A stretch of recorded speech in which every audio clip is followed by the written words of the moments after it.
Hello guys, ഇന്ന് രാവിലെ തന്നെ നമ്മൾ ഇതിൻ്റെ പുറകെ ആട്ടാ നടക്കുന്നത്.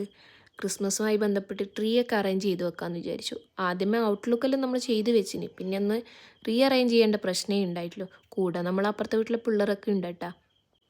ഇതിനു മുന്നേ നമ്മൾ ക്രിസ്മസ് എല്ലാം ആഘോഷിച്ചിനെങ്കിലും ഇത്ര വലിയ ട്രീ എല്ലാം ആക്കിയിട്ടുള്ള ക്രിസ്മസ് ആദ്യമായിട്ടാണ് കേട്ടാ. നിങ്ങൾക്ക് തന്നെ ഈ വീഡിയോയിൽ കാണുന്നുണ്ടാവുമല്ലോ, ഏകദേശം നമ്മളെക്കാട്ടി നല്ല ഉയരമുണ്ട് അത് കാണാൻ. വാങ്ങുമ്പോൾ നമ്മളും വിചാരിച്ചിട്ടില്ല ഇത്ര വലിയ ട്രീ ആവുമെന്ന്. ഇവിടെയത്തെ അറേഞ്ചൊക്കെ ചെയ്യുമ്പോൾ അന്ന് ഇത്രയും നീളമുണ്ട് എന്നുള്ള കാര്യം നമ്മളും മനസ്സിലാക്കുന്നത്. ഇത് നമ്മൾ കണ്ണൂരുള്ള ത്രെഡ് ഹൗസ് നിന്നാണ് കേട്ടോ വാങ്ങിയത്. കൂടെ കുറച്ച് കളർ ബോൾസൊക്കെ വാങ്ങിയിട്ടുണ്ട്. ചെറിയ പൈസക്ക് തന്നെ നമുക്ക് അവിടെ നിന്ന് കിട്ടിയിട്ടുണ്ട് കേട്ടോ. ഇതിൻ്റെ കൂടെ നമ്മൾ ലൈറ്റ്സും വാങ്ങിനേനു കേട്ടോ. അതിൻ്റെ വീഡിയോ എടുക്കാൻ മറന്നുപോയി. പിള്ളേരെല്ലാം ഉള്ളതുകൊണ്ട് നല്ല രസേനും കേട്ടോ. ചെയ്യാൻ വേണ്ടിയിട്ട് സമയം പോകുന്നത് തന്നെ തിരിഞ്ഞിട്ടില്ല. താഴത്തെ ഭാഗമല്ല അവരാ ചെയ്തത്, ബാക്കി മേലിലോട്ടൊന്നും അവർക്ക് എത്താത്തതുകൊണ്ട് നമ്മൾ തന്നെ ചെയ്ത്. എന്തായാലും ഡെക്കറേറ്റെല്ലാം ചെയ്ത് മൊത്തത്തിൽ കാണാൻ വേണ്ടിയിട്ട് അടിപൊളിയേനും കേട്ടോ. ഇതിൻ്റെ ഫുൾ ലുക്ക് നമ്മൾ അടുത്ത വീഡിയോയിൽ കാണിക്കാം.